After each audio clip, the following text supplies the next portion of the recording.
5 సంవత్సరాల తర్వాత పేదల జీవితాలలో వెలుగులు నిండుతున్నాయని కాకినాడ ఎమ్మెల్యే వనమాడి కొండబాబు హర్ష వ్యక్తం చేశారు. 5 రూపాయలకే భోజనం పెట్టే అన్న క్యాంటీన్లను నాడు వైసీపీ ప్రభుత్వం ఎత్తివేయడంతో పేదలు ఆకలి కేకలకు గురయ్యారన్నారు. నేటి నుంచి ఆకలి అనే పదం వినపడదు అన్నారు. ఇవాళ కాకినాడలోని పలు సెంటర్లలో అన్న క్యాంటీన్లను ఎమ్మెల్యే కొండబాబు నగరపాలక సంస్థ కమిషనర్ భావనతో కలిపి ప్రారంభించారు. ఇక అన్న క్యాంటీన్లు తెరుస్తున్నారని తెలియడంతో ఉదయాన్నే అల్పాహారం కోసం పెద్ద ఎత్తున పేదలు అక్కడికి తరలివచ్చారు. వారితో కలిపి ఎమ్మెల్యే అల్పాహారం తీసుకున్నారు. ఇక నుంచి రాష్ట్రంలో ఆకలి కేకలు ఉండవని, పేదల జీవితాలు అభివృద్ధి చెందుతాయని కాకినాడ ఎమ్మెల్యే వనమాడి కొండబాబు ఆశాభావం వ్యక్తం చేశారు. పునఃప్రారంభించుకోవడం జరిగింది.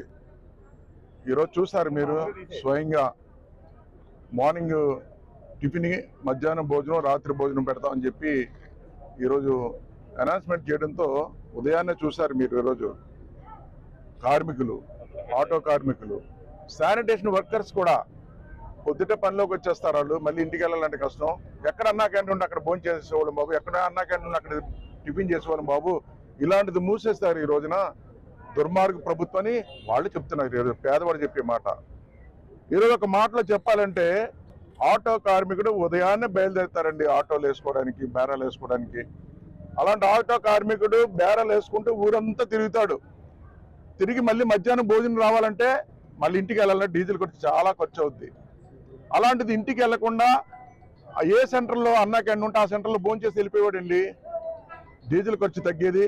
నాకు ఇంటికి వెళ్ళకుండా మళ్ళీ బేరాలు వేసుకున్నాను ఆయన చెప్పిన మాట. పెన్షన్ మీద బతికేసేవారండి అన్నా క్యాంటీన్లో భోజనం చేసి. అలాంటిది దుర్మార్గుడు జగన్మోహన్ రెడ్డి గారు తీసేయడం జరిగింది. అండ్ ఆ రోజు మేము చెప్పామండి. ఏం చెప్పామండి?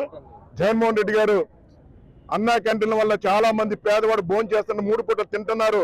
అన్నా క్యాంటీన్ మూసేయవద్దు, మీ పేరు పెట్టుకోండి జగనన్న క్యాంటీన్ అని, లేకపోతే మీ నాన్నగారి పేరు పెట్టుకోండి వైఎస్ఆర్ క్యాంటీన్ అని చెప్పి మీ పేరు పెట్టుకోండి తప్ప మూసేయవద్దని చెప్పినైతే వినలేదండి.